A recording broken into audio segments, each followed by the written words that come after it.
Guys, ഞങ്ങൾ കുറച്ച് ദിവസം വിട്ട് നിന്നു കേട്ടോ. പക്ഷെ അത് ചെറിയൊരു സാങ്കേതിക കാരണം കൊണ്ടാണ്. ഞങ്ങൾ ഡ്യൂട്ടി കഴിഞ്ഞ് എൻ്റെ കൊടുത്ത ആര്യയുണ്ട്. ഞങ്ങളിപ്പോൾ ഡ്യൂട്ടി കഴിഞ്ഞ് വന്ന് കട്ടൻ ചായ എല്ലാവരും ഇഷ്ടപ്പെടുന്ന ഒരു ചായയാണല്ലോ കട്ടൻ ചായ. ഇതിപ്പോൾ നോമ്പുകളുടെ സമയങ്ങളായി എല്ലാവർക്കും അല്ലേ. അപ്പോൾ നടക്കട്ടെ, ഞങ്ങളിപ്പോൾ ചെറിയൊരു കട്ടൻ ചായ വെച്ച് കണ്ടോ. നല്ല ടേസ്റ്റാണ് കട്ടൻ ചായ. പിന്നെ മിക്സർ, ഈ ആര്യയുടെ കടയിൽ എല്ലാം മിക്സറുണ്ട്. കടലയുണ്ട്, പിന്നെ പൊട്ടുകടലയുണ്ട്, എല്ലാം ഉണ്ട്. ആര്യ ഇതെല്ലാവരും ഇഷ്ടപ്പെടുമല്ലോ. ഈ മലപ്പുറത്ത് മിക്കവാറും ഇഷ്ടപ്പെടുന്ന സാധനമല്ല അത്. അപ്പം ഞങ്ങളിതാണ് കഴിക്കാനെടുക്കുന്നത്. ആര്യ പറഞ്ഞ് ഭയങ്കര വിശപ്പാണ്. അപ്പം നമുക്ക് കട്ടൻ ചായ ഉണ്ടാക്കാതെന്ന് പറഞ്ഞു.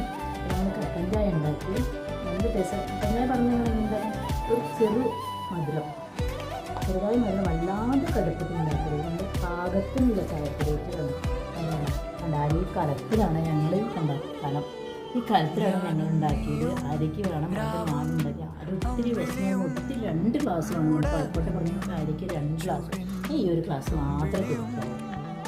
നിങ്ങളെല്ലാവരും ചായ കുടിച്ചോ? നോമ്പ് തുറക്കാറായില്ലേ?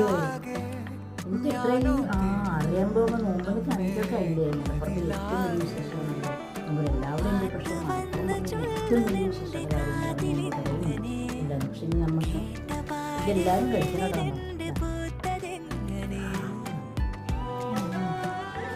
നല്ലതാണ് ഈ മിക്സറ്.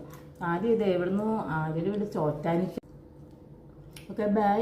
ഞാൻ അടുത്ത വീഡിയോയിൽ കാണാം കേട്ടോ. ഞങ്ങൾ വീണ്ടും വരും. അപ്പോൾ എല്ലാവരും ഒന്ന് ലൈക്ക് ചെയ്ത് കമൻറ്റ് ചെയ്യണേ. Okay, by.